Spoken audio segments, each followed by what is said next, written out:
Boa noite a todos.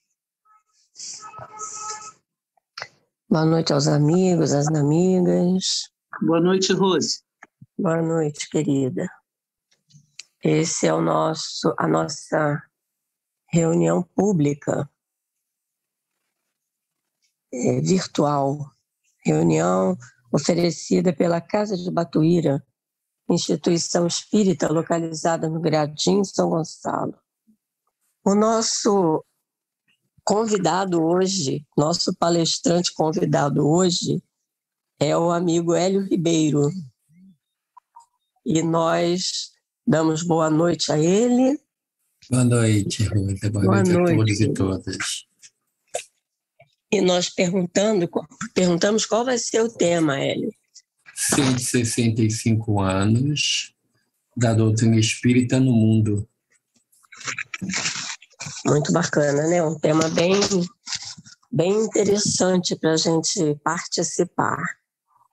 Então, são 19 horas e nós vamos dar início à reunião pública de palestra com a leitura do livro Mais Luz, pelo espírito Batuíra e o médium Francisco Cândido Xavier.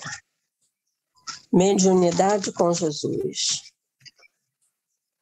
Mediunidade com Jesus é, acima de tudo, serviço aos semelhantes. É no trabalho de Jesus que restauraremos as próprias forças. Não estranhem a nossa palavra. Somos poucos na extensão do serviço a fazer e precisamos velar uns pelos outros, à maneira de irmãos responsáveis pelo compromisso de todos a parcelar-se em cada um. Então, vamos elevar os nossos pensamentos a Jesus e rogar para que nessa noite o nosso querido amigo Hélio possa trazer para nós, através da inspiração dos bondosos amigos que trabalham na Casa de Batuíra, a palavra que nos reanime, que nos ensine, que nos esclareça, que nos mantenha fortalecidos. Muito obrigada, Senhor Jesus. Abençoa o Hélio nessa noite e inspire, Senhor, cada vez mais. Muito obrigada. Que assim seja. Hélio, a palavra está com você, querido. Muito obrigado, Rose. Era uma manhã de sol quando o professor Hippolyte Léon Denis Rivail, lá numa grande galeria em Paris, ele, dentro da livraria Dentu, acompanhou quando uma carruagem chegou e colocou em cima do balcão exemplares do livro que estaria sendo lançado naquele dia. E a balconista se apressou em colocar na vitrine alguns exemplares e o professor Hippolyte ficou à espreita para acompanhar o desenrolar daquilo que seria a primeira venda de O Livro dos Espíritos. Não demorou muito tempo, quando uma jovem para em frente à vitrine, olha o livro, entra, saúda a todos, pede um exemplar para ver e, ao folheá-lo, diz para a balconista: quero 2 exemplares, um para mim e outro para minha mãe. E Allan Kardec acompanhou, então, a venda dos 2 primeiros exemplares daquele livro, que foi um esforço de muitas mãos que se reuniram para, no 18 de abril de 1857, na livraria Dentu, na galeria do Palácio Real, está ali lançando o Livro dos Espíritos. O professor Hippolyte, ele ficou sabendo durante as reuniões de intercâmbio espiritual que ele havia sido um sacerdote druida, que foi um povo que viveu na França na época dos romanos, até antes da dominação romana, e que tinha crenças em muitos dos pontos básicos da fé espírita. E ele havia sido sacerdote e o nome dele era Allan Kardec. Para não confundir o seu trabalho de pedagogo, de autor de livros afamados em todo o país, inclusive uma gramática de língua francesa utilizada até hoje pelas escolas da França, ele resolveu que aquele livro, que ele foi o organizador, não poderia ter o nome dele como autor, uma vez que a ele cabia tão somente a responsabilidade das perguntas. E as respostas foram enviadas através de médiums que, durante um bom tempo, médios residentes não só na França, mas fora da França, uma vez que o professor Allan Kardec falava fluentemente 5 idiomas. Ele fazia a mesma pergunta, enviava para médiuns distintos, e as respostas exatamente iguais ele admitia como verdadeiras. Nisso consiste aquilo que ele colocou o nome de o controle universal do ensino dos espíritos, ou seja, pessoas que não se conheciam e que, através desse momento, através dessas cartas com as perguntas, entravam em transe e as respostas eram ditadas pelos espíritos superiores. Espíritos superiores que faziam parte de uma falange de espíritos, e essa falange que se autodenominou Espírito de Verdade, coordenada pelo próprio Jesus, porque era a terceira revelação de Deus aos homens que chegava à Terra. O professor Allan Kardec, então, participou ativamente, depois de meses de trabalho, do lançamento de O Livro dos Espíritos. Colocou esse nome porque não queria colocar nenhum outro nome que não correspondesse com a verdade, uma vez que o fruto do trabalho, as respostas às perguntas que ele fez, é mérito dos espíritos. Então, o livro é dos espíritos. E ali, naquele momento, ele ficou muito emocionado. À noite, ele reuniu os médiuns, alguns médiuns principais, residentes em Paris, para uma confraternização. Uma confraternização onde ele iria deixar registrado aquele momento tão especial do lançamento de O Livro dos Espíritos. Há 165 anos atrás, então, aconteceu essa reunião na passagem de Santa Ana, uma rua tranquila, onde ele vivia em um apartamento, onde durante muito tempo funcionou a Sociedade Parisiense de Estudos Espíritas, primeira centro espírita do mundo que ele fundou. Nessa reunião de confraternização, uma médium jovem, e ele teve ao seu dispor médiuns jovens, mulheres, mocinhas, e uma médium chamada Hermance Dufour. Durante o momento da confraternização, entra em transe, e o espírito São Luís, rei da França, fala sobre aquele momento. Fala sobre a nova era que nascia para a humanidade. Um momento muito importante, onde, sem sombra de dúvidas, ele estava ali, sendo um porta-voz daqueles que durante meses se aliaram a ele nesse trabalho grandioso. Para combater a vaidade e o orgulho, as duas maiores chagas da humanidade, ele não apresentou-se com o seu nome. Se ele colocasse O Livro dos Espíritos e colocasse Hippolyte Léon Denis Rivail, o livro ele ia vender feito água, mas que ele era muito conhecido. Mas ele percebeu que não podia fazer isso. Não lhe era lícito fazer isso. Então ele colocou esse nome. E com esse nome, o Livro dos Espíritos, ele trouxe informações, perguntas e respostas de assuntos que atormentavam o homem até então. De onde eu vim, quem eu sou, para onde eu vou, qual a minha razão de existir, por que eu sofro tanto. Tudo isso foi objeto das perguntas que o professor Allan Kardec fez aos espíritos reveladores num trabalho grandioso. Ele fez isso tudo escrito à mão. Não existia naquela época os recursos que nós temos hoje. Não existia computadores, não existia o recorte e cola. Não, ele simplesmente escrevia várias vezes a mesma coisa. Passava limpo, organizava.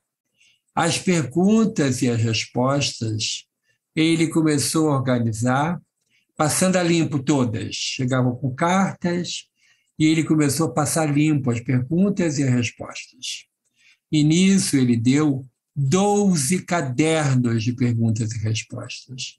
Tudo, obviamente, escrito à mão.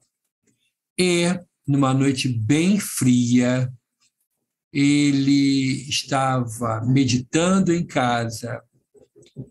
Por onde começar?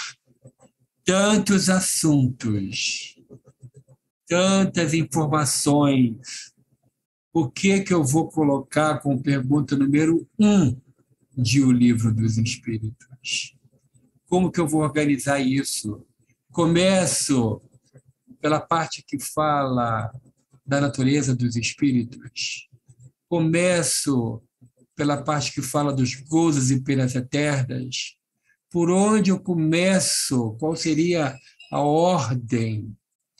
E nisso ele lembra que o seu espírito amigo, que já havia se apresentado a ele, chamado Zéfiro, ele, dois, né? Zéfiro é o que mais se apresentava, e disse a ele: quando estiveres em dúvida, ore, busque o refúgio da oração, faça uma prece. E naquele momento, muito frio estava anoitecendo, e ele, com aqueles cadernos em cima da mesa, sem ainda lâmpada elétrica, à base de velas, ele faz a prece. Faz uma prece sentida, dirigida ao Senhor Jesus, implorando socorro. Sabia da gravidade que lhe cabia, da responsabilidade que tinha sob as suas costas. Que fazer? E aí, depois da prece, logo em seguida, quando ele abre os olhos, um floco de neve bate na janela. Ali ele teve a resposta. A neve produzida por um fenômeno natural. Natural, fenômeno natural, natureza, Deus. Então ele começa a questão número 1 de O Livro dos Espíritos, o que é Deus? E dali ele vai desenvolvendo, numa sabedoria muito peculiar, um homem extremamente inteligente, um homem com um conhecimento vastíssimo, mas humilde o suficiente para organizar as perguntas de assuntos que torturavam o homem há séculos. E ele traduz tudo aquilo nas perguntas que ele fazia aos bons espíritos. Depois de ter organizado de forma metódica, pedagogicamente falando, O Livro dos Espíritos, ele não fez uma revisão, fez várias revisões no original. Lia e relia várias vezes tudo aquilo que ele mesmo escreveu. E um dia, ele estava em casa fazendo a correção dos originais e lendo com muita calma, porque o livro é constituído perguntas de origem que ele fez, autoria de Allan Kardec, respostas dos espíritos superiores e comentários feitos por Allan Kardec. Comentários daquele assunto. E ele estava ali revendo, sozinho em casa, quando escuta barulhos, batidas nas portas, nas paredes, no teto. Uma pessoa acostumada com as manifestações espirituais, obviamente, não teve medo. De ordinário, a grande maioria de nós, estando de noite sozinho em casa, bate na porta, na parede, no teto, vou correndo até São Pedro da Aldeia sem olhar para trás. Com medo disso tudo? Mas ele não. Ele observou aquilo tudo e ficou ainda aguardando alguma resposta, aguardando alguma informação. Dormiu, ele dormia só 4 horas por noite. Tamanho foi o trabalho que ele teve, em especial na organização de O Livro dos Espíritos. E ao amanhecer, bem cedinho, ele recebe um portador que levava um bilhete. Era uma senhora, mãe de 2 mocinhas, que funcionavam como médiums para ele. E ele panha o bilhete, pede para o portador aguardar, e ele lê o bilhete e diz assim: Professor Allan Kardec, preciso que o senhor venha à minha casa com urgência. Minha filha, aí fala o nome, passou mal espiritualmente a noite inteira. Um espírito quer se comunicar através dela. Como ela é médium da sua reunião, acredito que o senhor possa resolver isso, uma vez que eu não tenho conhecimento de causa para conversar com o espírito. E aí, ele escreve o bilhete de resposta dizendo que daí a meia hora estaria lá. E ele se organiza e vai. Se organiza e daí a meia hora ele estava na casa dessa mocinha, da mãe, e a mocinha, ele viu que ela estava conturbada, estava indócil. Ele, então, senta-se em uma mesinha, põe papel e lápis para fazer as devidas anotações e faz uma prece. Faz uma prece rogando a assistência do Senhor Jesus para os trabalhos que ali iriam se desenvolver. A jovenzinha entra em transe e um espírito se apresenta e diz mais ou menos assim: faça parte da falange do Espírito de Verdade. E estou aqui para as devidas orientações. Você ontem estava fazendo a correção, as anotações das páginas tais até página tal. Mais ou menos 20 páginas do original que ele estava lendo. Aí Allan Kardec fala assim: sim, estava assim.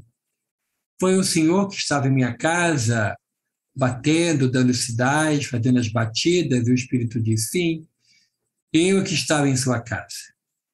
E aí o professor Allan Kardec diz assim, não, melhor, o espírito fala assim para ele: há um erro nesse trecho que você está fazendo a revisão.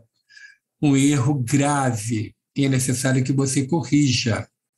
E ele diz assim: mas eu estou fazendo a revisão da página tal a página tal, são 20 páginas. O senhor poderia me dizer aonde que está o erro? E o espírito diz assim para ele: O meu dever é lhe alertar que há um erro. O seu dever é achá-lo e corrigi-lo. Vale a pena fazer um pequeno parênteses. Muitos de nós rogamos aos nossos benfeitores espirituais que resolvam tudo para nós, que tragam tudo mastigado e resolvido. Quando, na verdade, olha o que aconteceu com o professor Allan Kardec. Os espíritos superiores não deram moleza para ele, não. Vou repetir o que eles disseram, hein? Preste atenção. Cabe a mim, disse o espírito a ele, dizer que é um erro. Cabe a você achá-lo e corrigi-lo. E aí Allan Kardec humildemente agradece, o espírito diz assim: para você... Não, Allan Kardec pergunta: e qual o seu nome? E o espírito diz assim para ele: para você, chamar-me-ei verdade, e estarei ao seu dispor uma vez por mês, durante 1 hora, para lhe coadjuvar na organização da obra que você está trabalhando. Ou seja, o Livro dos Espíritos é tão importante, de capital importância, que os espíritos superiores, coordenados pelo próprio Senhor Jesus, estavam se colocando ao dispor do professor Allan Kardec, do codificador, do organizador da doutrina espírita, para tirar dúvidas. É algo muito especial. Venhamos e convenhamos, é algo extremamente especial aquilo ocorrido com o professor Allan Kardec. Lançado o Livro dos Espíritos, ele percebeu que os grupos que se formaram para estudá-lo, para iniciar de alguma forma a parte séria das manifestações espirituais, porque até então as manifestações elas estavam resumidas à dança das mesas e os espíritos respondendo a perguntas de curiosidade geral. Mas a partir daquele momento, para grupos sérios, a assessoria seria de espíritos sérios. E o professor Allan Kardec formou um grupo sério. E os grupos sérios tinham algumas dificuldades, inclusive nas reuniões de intercâmbio espiritual, seja através da psicofonia, ou seja, quando o médium coloca ao dispor do espírito comunicante o seu aparelho fonador, a sua memória, o seu cérebro, para que possa ver a manifestação, seja através da psicografia, aonde uma parte também do cognitivo, do cérebro é utilizado, e o espírito toma da mão do médium e escreve, seja pela inspiração, seja pela escrita mais acentuada. E ele resolveu, então, logo em seguida ao lançamento de O Livro dos Espíritos, lançar o Livro dos Médiuns, ou um guia para os evocadores. Evocadores seriam aqueles que teriam a responsabilidade de dirigir os trabalhos mediúnicos. E esse trabalho grandioso do professor Allan Kardec fez com que ele tivesse um contato muito a miúde com espíritos superiores.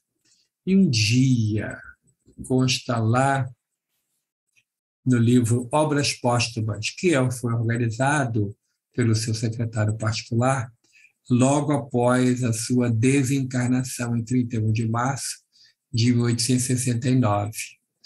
Com os escritos esparsos que ele achou, ele organizou, o secretário de Allan Kardec, esse livro, Obras Póstumas, ou seja, aquilo que a gente pode ter após o desencarne do autor. Então, seria diversos escritos que não estavam ainda publicados e que ele colocou nesse livro. Numa delas, ele fala sobre a minha missão e diz que, numa conversa com o Espírito Superior, o Zéfiro, ele pergunta assim: e se eu falhar? E se eu falhar nessa tarefa grandiosa que eu tenho? Ele tinha plena consciência da responsabilidade que lhe cabia. E se eu falhar? E o Espírito Zéfiro falou assim: temos já uma outra pessoa que pode assumir. Seria, no caso, Leon Denis, que foi o continuador da tarefa do professor Allan Kardec. Então, se eu falhar, existe alguém. Então, não existe, daí que não existe, a gente não pode afirmar como os leigos, não existe kardecismo, porque o professor Allan Kardec organizou uma nova doutrina, que é uma religião, que é uma ciência, uma filosofia, e ele disse: para algo novo, um nome novo, e colocou o nome novo, Espiritismo, que até então não existia.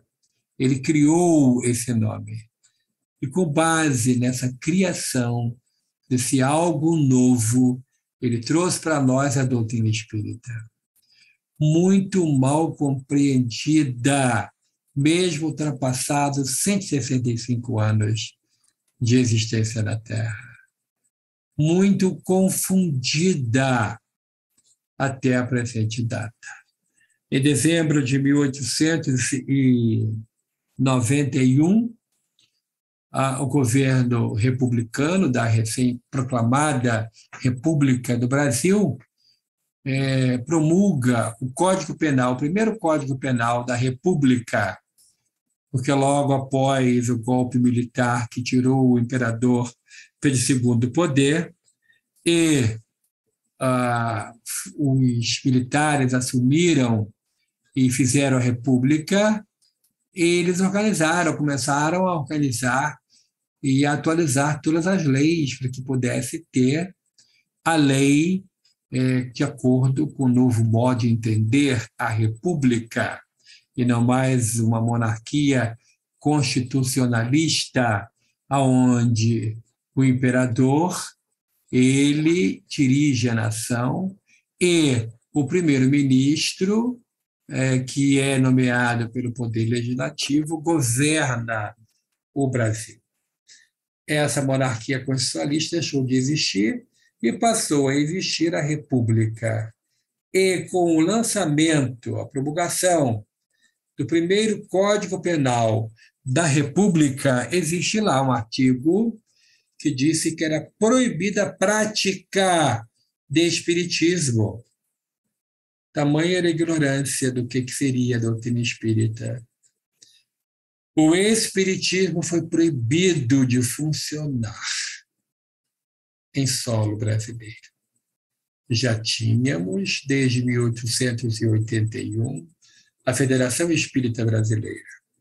Já tínhamos diversos centros espíritas funcionando, porque apesar da Constituição do Império dizer que o Brasil tinha uma religião oficial, a religião católica, o imperador ele gozava de um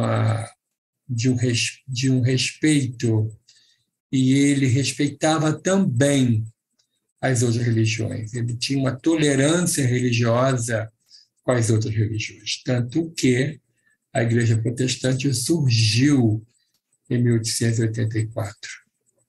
E ele foi aceitando, numa convivência pacífica, as outras religiões. Mas, como se confundia o espiritismo com diversas outras práticas, inclusive bruxaria, e coisas que poderiam, de alguma forma, fazer o mal à pessoa, o governo republicano resolveu proibir a existência e funcionamento de centros espíritas em todo o país. O deputado federal Adolfo Cavalcante Bezerra de Menezes foi à tribuna da Câmara Federal para dizer que a doutrina espírita não fazia o mal a ninguém, só fazia o bem. E organizou um grupo de juristas espíritas ligados à Federação Espírita Brasileira para ir conversar com o Marechal Floriano da Fonseca, o segundo presidente do Brasil, para o Marechal Floriano ficar ciente de que a doutrina espírita não faz mal a ninguém. Pelo contrário, faz o bem, ajuda, socorre. Já existia naquele momento o Departamento de Assistência aos Necessitados, organizado e fundado pelo Dr. Bezerra de Menezes durante o seu primeiro mandato frente à Federação Espírita Brasileira. E ele apresentou números do atendimento aos necessitados durante aquele período já de existência desse Departamento de Assistência aos Necessitados, provando ao presidente da República que o Espiritismo só fazia o bem. Não era possível a prática do mal dentro de centros espíritas, de casas espíritas.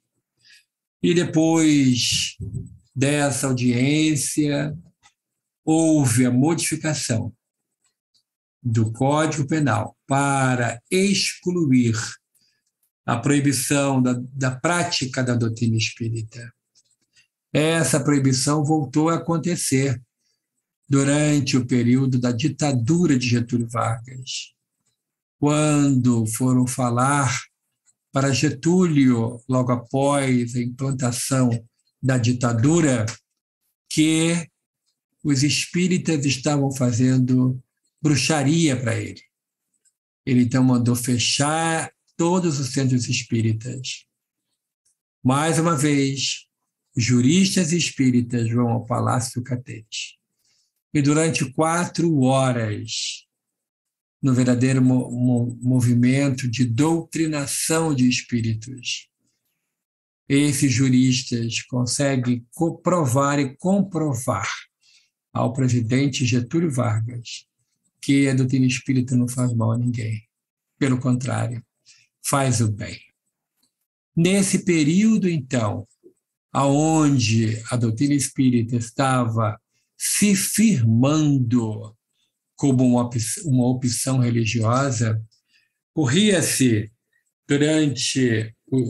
no meio científico, no meio médico, a notícia de que o espiritismo ele fazia loucos, as pessoas enlouqueciam. Quem praticava o espiritismo, quem estudava, quem lia o espiritismo. Chegou-se a dizer que mais de 30% dos internados no Hospital de Alienados do Rio de Janeiro, hoje o Hospital Pinel, ligado à Universidade Federal do Rio de Janeiro, mais de 30% seriam de pessoas que tinham participado ativamente de reuniões espíritas. Então, criou-se aquela ideia perniciosa, uma verdadeira fake de que o espiritismo fabricava loucos. Dr. Bezerra de Menezes, ainda encarnado, muito preocupado com isso, resolve escrever um livro que foi publicado naquele período e é reeditado até hoje, e que eu recomendo a leitura, passa como dever de casa. A Loucura sob o Novo Prisma, onde o Dr. Bezerra de Menezes afirma e prova que mais de 90% dos casos de alienação mental é oriundo de obsessão. Então, com isso, ele que gozava de prestígio na capital da República, ele que foi deputado federal, que foi vereador, que foi prefeito da capital, ele, com esse livro, ele ajudou a desmistificar e a acabar de uma vez por todas com uma verdadeira campanha, uma campanha que era feita para desmoralizar a doutrina espírita, o espiritismo, daqueles que não a entendiam, ou que, mesmo que fosse através de um mal-entendido ou de uma trama bem urdida, o objetivo era só um: acabar com a crença na doutrina espírita. Mas esses que não têm a sensibilidade suficiente para entender sobre a imortalidade da alma, sobre a comunicabilidade entre encarnados e desencarnados, esses viriam a ser consolados pelo trabalho realizado pelo homem-amor Francisco Cândido Xavier, quando, pedindo ao seu mentor, Emmanuel, para que pudesse fazer uma hora extra no bem. E aí vale a pena um parêntese, né? Ele, trabalhador espírita, engajado nas tarefas espíritas, ele pediu uma hora extra no bem. E hoje em dia a gente vê muitos trabalhadores espíritas que querem ficar tão somente circunscritos ao seu trabalho. Vai dar aula de evangelização e vai embora. Vai aplicar os passos e vai embora. Vai participar da reunião pública e vai embora. Vai fazer a palestra e vai embora. Vai participar da sopa e vai embora. Quando, na verdade, Jesus lhe pergunta: o que fazeis de especial?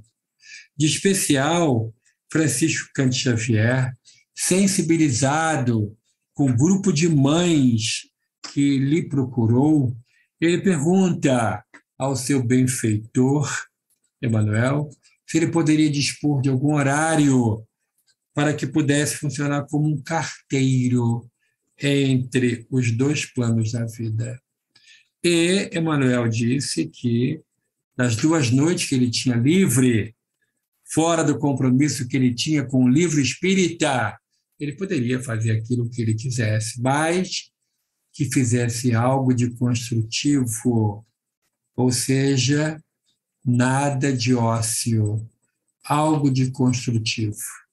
E Francisco Cândido Xavier resolve, então, organizar as reuniões de consolo espiritual, as reuniões onde as pessoas iriam receber notícias de seus entes queridos. Francisco Cândido Xavier, então, realiza aquilo que ficou conhecido como a parte consoladora da doutrina espírita. Exatamente colocando em prática o capítulo 6 do Evangelho segundo o Espiritismo, o Cristo Consolador, e fala do consolo que a doutrina espírita faz. E vários descrentes, levados por amigos, por parentes, às reuniões de intercâmbio espiritual, para que pudessem, de alguma forma, assistirem aquelas manifestações de seus entes queridos, trazendo notícias do lado de lá. E isso me faz lembrar uma reunião ocorrida no Centro Espírita União. Era o Centro Espírita que Francisco Cândido Xavier ia quando visitava a cidade de São Paulo.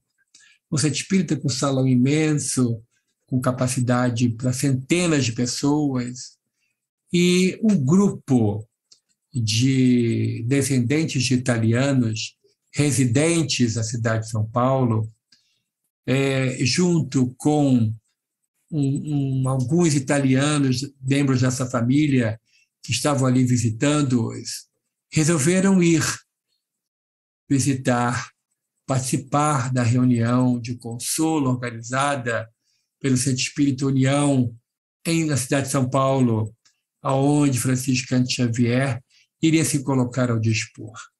Junto com aquele grupo de descendentes de italianos e 4 italianos que vieram da Itália, tinha uma senhora viúva que resolveu fazer a viagem para o Brasil para ver se conseguia, de alguma forma, ter um consolo, sair de dentro de casa. Tinha se tornado viúva há 1 ano, estava ainda com seu coração muito apertado, passando por momentos de muita dor ainda pela perda de seu marido, segundo o entendimento dela. E, sem entender o português, entendia muito pouco, mas o italiano é uma língua irmã, dá para se entender alguma coisa, ela foi com os seus parentes à reunião no Centro Espírita União, sem nunca ter participado de nenhuma reunião daquele gênero. Nunca tinha ouvido falar em espiritismo. Nunca tinha ouvido falar de mediunidade. Nunca tinha visto Francisco Cândido Xavier. Pois bem, das 15 cartas recebidas por Chico Xavier naquela noite madrugada, uma delas era daquele marido daquela senhora que sofria muito com a sua partida.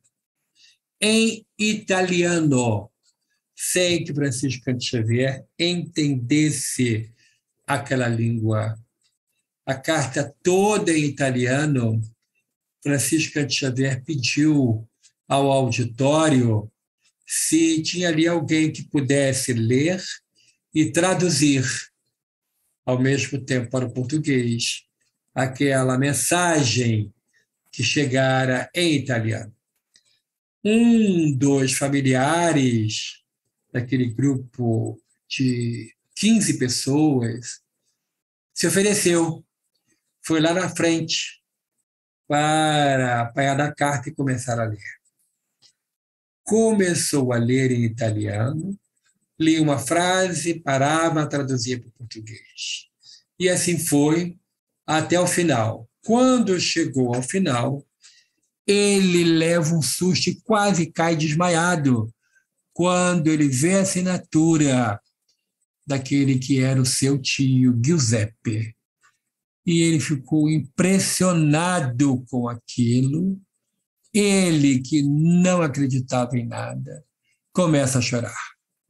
A viúva, entendendo a mensagem, que tinha inclusive informações que eram respostas às suas perguntas íntimas que ela fazia nos seus momentos de dor, momentos de oração, ele trouxe respostas para ela através da carta consoladora.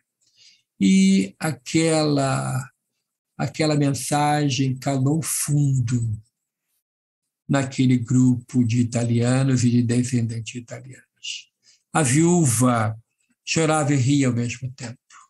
Ela, católica por formação, católica praticante, disse que só poderia ser um milagre atribuído, segundo ela, que era devota de Santo Antônio de Pádua, e disse que atribuía a Antônio de Pádua aquele milagre. Foi até Francisco Cândido Xavier. E com muita dificuldade, porque chorava muito, lhe beijou as mãos, agradecendo, porque ela tinha certeza de que fora o seu marido que mandou notícias do outro lado da vida. Esse foi o trabalho iniciado por o professor Hippolyte Leon Denis Arrivail, que organizou as perguntas e respostas em O Livro dos Espíritos, o livro que no dia de ontem, 18 de abril, completou 165 anos de uma nova era para a humanidade. Um trabalho grandioso do incansável professor Allan Kardec, que fora perseguido. Não foi fácil para ele. Fora perseguido por causa do trabalho que ele realizava.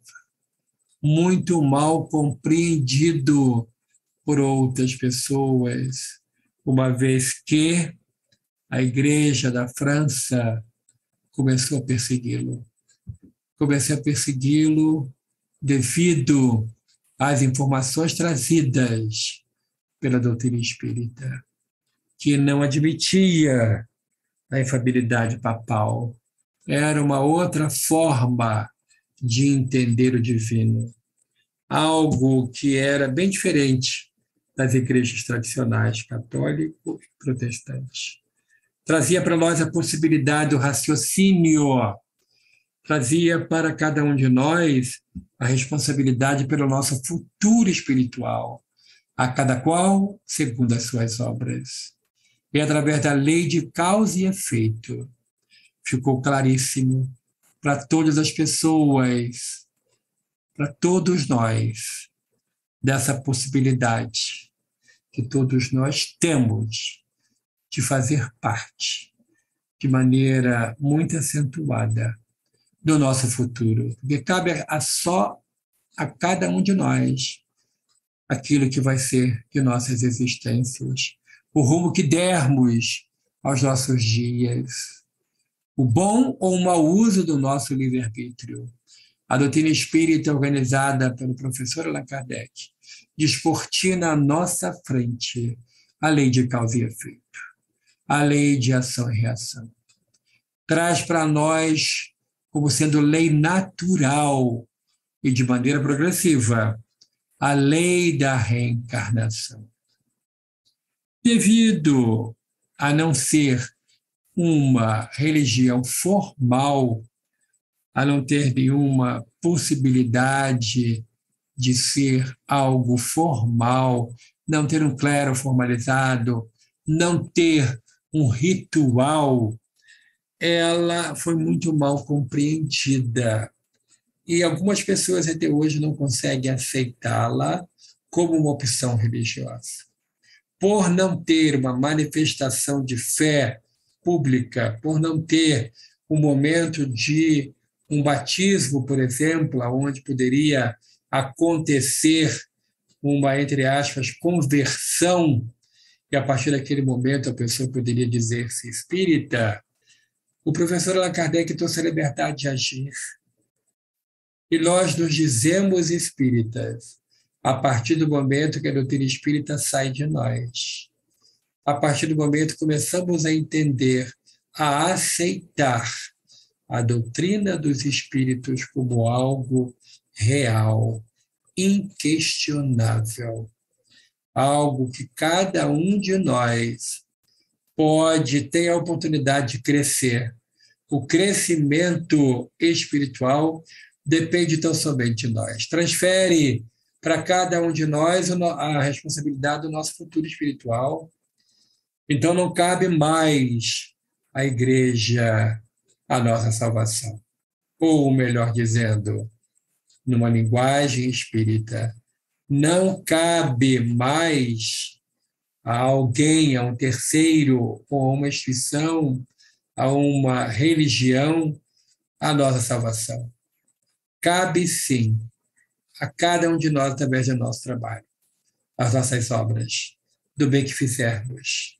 Isso é que vai valer no final da nossa existência, o bem que fizermos. Para encerrar, vale a pena lembrar que Divaldo Franco era muito amigo da irmã Dulce. A irmã Dulce, recentemente canonizada por Roma, transformada na Santa Irmã Dulce, ou a Santa Dulce dos Pobres, ela era muito amiga de Divaldo. E sempre que se encontravam, a irmã Dulce perguntava assim: a irmã Joana mandou algum recado para mim? E sempre Joana de Ângeles mandava recados sobre a obra social que tinha como patrono Antônio de Pádua.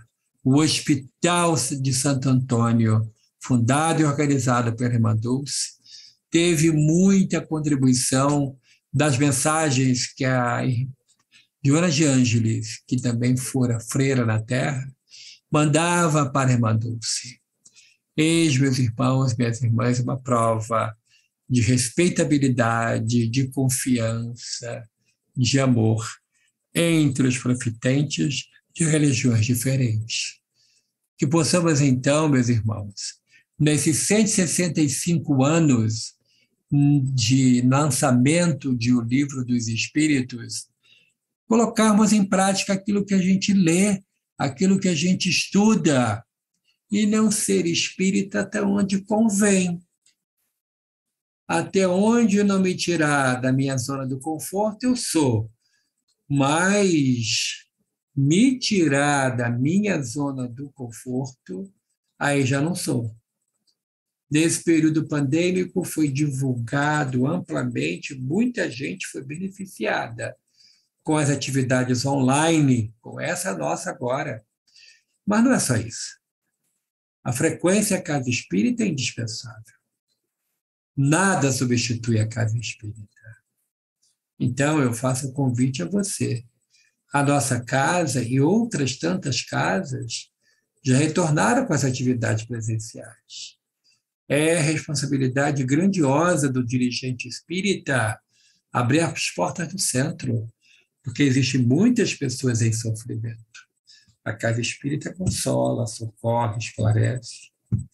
E se porventura, nesse período de transição planetária, daí um pouco aconteceu uma outra pandemia, algo grave vai acontecer, que a gente coloque a roupa de astronauta, mas vá atender, vá trabalhar na Casa Espírita. André Luiz escreve no livro Dos Domínios da Mediunidade sobre a importância da frequência espírita e fala que dentro da Casa Espírita, frequentando a Casa Espírita, saem de nós, ou desligados de nós, os nossos acompanhantes. São gentilmente convidados a permanecer na casa. Então, fora o comodismo. Vamos retornar. Vamos voltar a frequentar as nossas casas espíritas. A Casa de Batuíra tem atividades públicas abertas a todos. Às quintas, às 18h45, aos sábados, 8h45, 17h45. As outras atividades são privativas dos médiuns. Acho que a pessoa pode ir, participar e receber, ao vivo, os benefícios de estar numa casa espírita. A nossa gratidão, portanto, ao professor Allan Kardec, pelo seu trabalho especial em nosso benefício, em benefício de toda a humanidade, e que nós lembramos na data de ontem, no 18 de abril de 1857, quando, na Livraria Dentu, da Galeria Palácio Real, o professor Allan Kardec viu nascer uma nova era para a humanidade. Que Deus abençoe abundantemente cada família que hoje é representada. Abençoe a todos aqueles que passam por necessidades, sejam físicas, mentais, espirituais, que todos possam receber as bênçãos de paz e de luz. Que assim seja. Muito obrigado. Devolvo a palavra à nossa Rose para o encaminhamento. Muito obrigada, Hélio. Nós te agradecemos imensamente por nos relembrar ou nos fazer conhecer esse início tão importante da nossa doutrina e pelas advertências atuais também, que são muito importantes. Muito obrigada. Nós vamos então agora fazer a visualização terapêutica e a irradiação. Vamos fechar nossos olhos e vamos nos imaginar entrando na Câmara de Passes. O querido benfeitor Dr. Bezerra de Menezes está à porta. com seu carinho, com seu imenso amor, nos dá um abraço e nos recomenda o lugar a sentar. Os passistas, iniciando a tarefa do passe, dão início tão logo o querido benfeitor inicia sua prece. Ele roga a Jesus que nos ampare a todos, que nos fortaleça, e roga que da farmácia divina possa recair sobre o centro de força de cada um de nós que tomamos o passe, as energias benéficas do céu, capaz de nos transmitir serenidade, harmonia, muita paz interior. Nos é servida a água magnetizada e, após bebê-la, nós realizamos a irradiação. Rogamos ao Divino Amigo Jesus que possa abençoar a cada irmão que nesse momento está em sofrimento, está doente, está depressivo, seja com dores físicas, sejam dores espirituais, que Jesus possa acalmar, possa derramar sobre nossos irmãos as suas bênçãos de paz. Rogamos também a Jesus pelos irmãos cujos nomes estão nos cadernos e nas pastas da nossa casa de Batuíra, que todos recebam as bênçãos do céu nesse momento para se refazerem. Aqueles que estão em seus lares, a todos nós que nos reunimos nesse momento tão importante de aprendizado. Muito obrigada, Senhor Jesus. Nos abençoe hoje e sempre. Abençoe a nossa casa espírita. Abençoe ao nosso Hélio e abençoe também, Senhor, a nossa humanidade. Que assim seja, graças a Deus. Desejamos uma boa noite a todos. Lembramos que amanhã estaremos juntos novamente, às 15 horas, numa oração, e às 19 horas, com a reunião do tratamento espiritual. Muito obrigada, Hélio, mais uma vez. Muito carinho aqui. Muito obrigado. Fiquem com Deus. Boa noite a todos.